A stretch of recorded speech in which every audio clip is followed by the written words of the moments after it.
여섯 번째 과목입니다. 여섯 번째 과목은요, 제가 항상 그럽니다. 종합장이다, 종합장. 왜? 1과목부터 5과목 했지만 혹시라도 약간의 오류가 있었다면 20개 중에 반드시 20개를 맞춘다. 그러면 간혹요, 40점 맞았더라. 여기서 다 보강이 되는 거예요.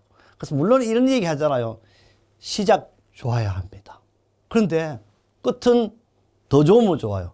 그래서 우리 시험도 1, 2, 3입니다.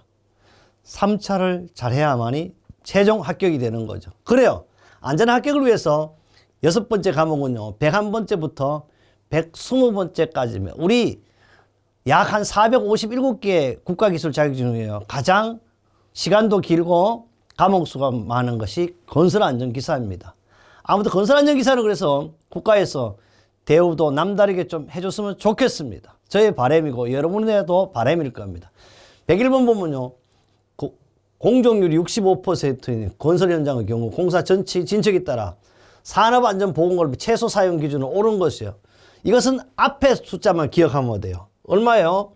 65%니까 65%가 없을 거라고. 그럼 어떻게 하냐면 공사 진척에 따라 안전관리비 건설업 안전관리 사용 기준은요.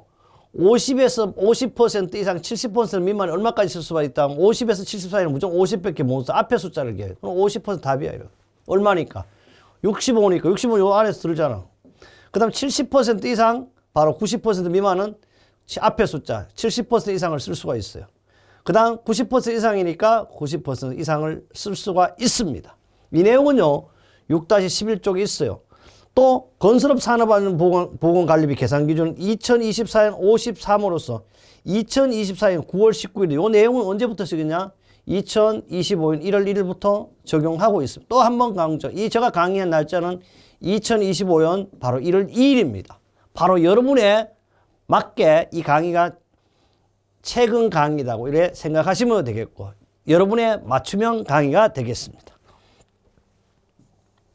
102번입니다. 사업주가요.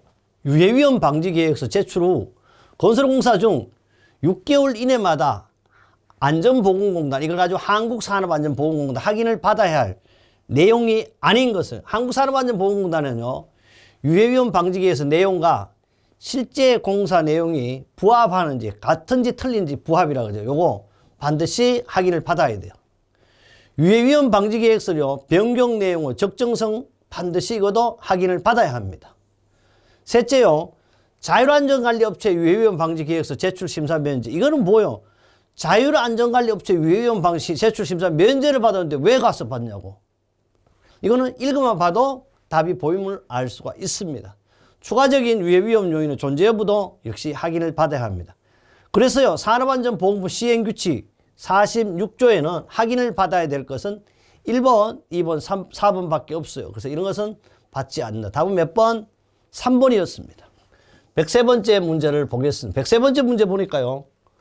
구축물의 안전진단 등 안전성 평가를 실시하여 근로자에게 미칠 위험성을 미리 제거해야 하는 경우가 아닌 것을 미리 제거해야 되는데 안 해도 되는 경우를 찾으면 되겠죠. 첫째 1번 구축물 또는 이마유산 시설물 인근에서 불착, 항타 작업 등으로 침하, 균열 등이 발생하고 붕괴 위험이 예상될 경우에 당연히 위험성을 미리 제거해야 돼, 안 해야 돼? 제거해야 됩니다.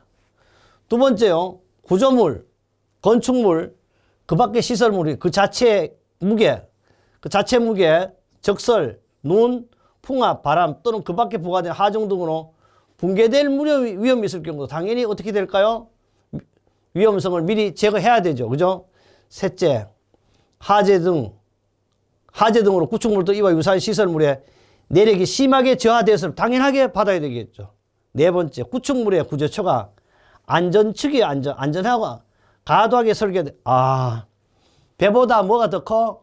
배꼽이 더 큰 거야. 다시 말하면 집보다가 어떻게 안전이 더 우선했는. 이럴 때는 굳이 왜 위험성을 미리 제거? 항상 안전하기 때문에. 그래서 문제를 잘 읽어보면 바로 답이 보인다. 이 내용도 역시 산업안전보건기준에 관한 규칙 제52조에 구축물의 안전성 평가라고 나와 있어요. 바로 7가지가 됐는데요. 구축물 인근에서 굴착, 항타 작업 등 침하, 균열 등이 발생하여 붕괴 위험이 예상될 경우는 당연히 그 안전성 평가를 받아야 되죠.